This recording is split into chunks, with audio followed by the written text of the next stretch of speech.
11:08 a.m. ETSo. The countdown has begun. On June 4, Cristiano Ronaldo joins up with the Portugal national team ahead of the World Cup, and he'll tell us his plans.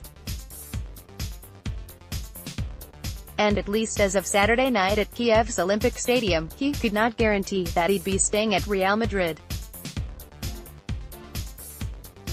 Because he is who he is, it ended up overshadowing Zinedine Zidane's post-game press conference. He was asked about it 3 times, and also some of the coverage of Real's historic victory.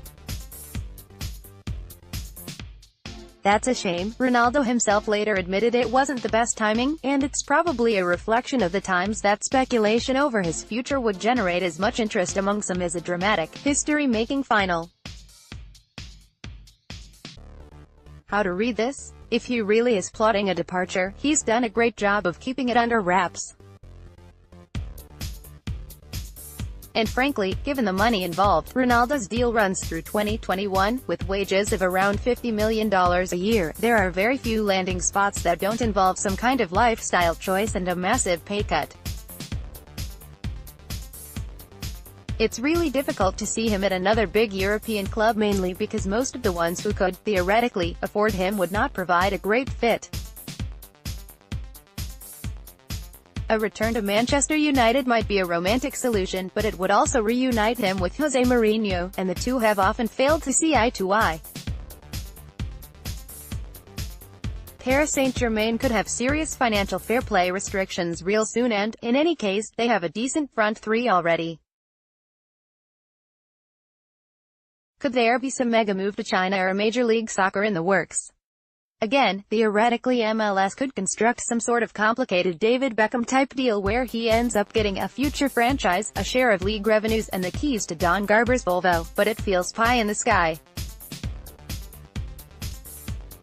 As for China, there are now pretty stiff limits on foreign signings and on capital flight in general.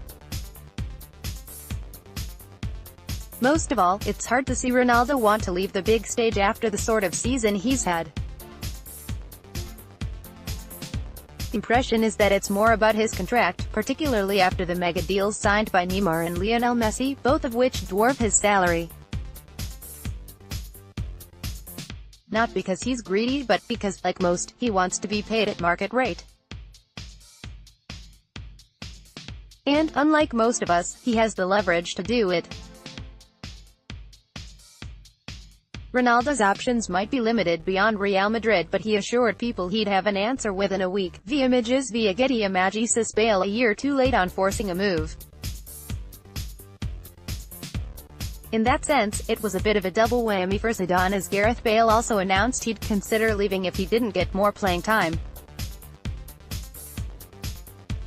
Framed like that, it's perhaps understandable. Nobody wants to spend the prime of their career on the bench, and even if Karim Benzema leaves in the summer, odds are that another high-end forward will come in. This ought to be a little more straightforward than Ronaldo. Bale earns close to $40 million a season, and Real Madrid are on the hook for him through 2022. In the past 3 seasons, he has started roughly half of the club's Liga games and has been slowed by injuries, while others, like Isco and Marco Asensio, have emerged. Again though, it's hard to see who would match those wages and financial commitment while also coming up with the sort of transfer fee that would suit Real. The obvious choice, for many reasons, would have been Man United last summer, but Bale insisted on wanting to stay at Real, and now that Alexis Sanchez, another high-priced veteran, is at Old Trafford, it's hard to see that working. With hindsight, you wonder if Bale wishes he'd tried to engineer his move a year ago. What's next for Karius? Loris Karius' blunders against Real Madrid are the kind that will live on for many years. My colleague Shaka Hislop, as a former goalkeeper, gave one of the more cogent explanations for Karius' mistakes. It's not an excuse, it's an explanation, and it's worth hearing. Another point worth making, also from an ex-keeper, is the fact that maybe his teammates should not be lambasted for failing to rush over to console him. Massimo Tabi, who knows a thing or two about making high-profile goalkeeping errors, said, "It wouldn't have made any difference. When you screw up, you know you've screwed up and you know you're alone in ways that only a keeper can be. Kind word from a teammate isn't going to make you feel better. Indeed, it probably depends on the personality. Some like to be left alone while some are better off with the immediate comfort. I think you have to defer to his teammates here. They know Karius better than we do, and since they've seen him make howlers before, they know the best way to react. What is a lot more significant, I think, is what happens post-match. Finally, I don't think Karius is a particularly good goalkeeper, but whether or not Liverpool choose somebody else ought not to depend on the mistakes in the final. Those were mental errors, they have nothing to do with his agility or his technique. If he has the mental strength to bounce back from this, they will have no impact whatsoever. Ramos didn't intend to injure Salah. We are getting different information seemingly every hour, but every indication thus far is that Mohamed Salah will be going to the World Cup and might even be ready for the first match. It's really difficult to dislike the guy, and his injury was heartbreaking to most neutrals. The fact that nearly 400,000 people, and it could be far more by the time you read this, have signed a petition asking that Sergio Ramos be punished for intentionally hurting him, however, is a joke. It was a coming together, it was a foul, and hooking the arm was Ramos' way of guaranteeing that Salah didn't somehow regain his balance and stay on his feet. But Salah hurt himself because he landed awkwardly after being pulled down, not because Ramos did some sort of covert half-Nelson on his arm. You only need to note that Ramos hooks his right arm, whereas the damage was done to his left shoulder. Ramos will rub Mini the wrong way, as uncompromising players often do.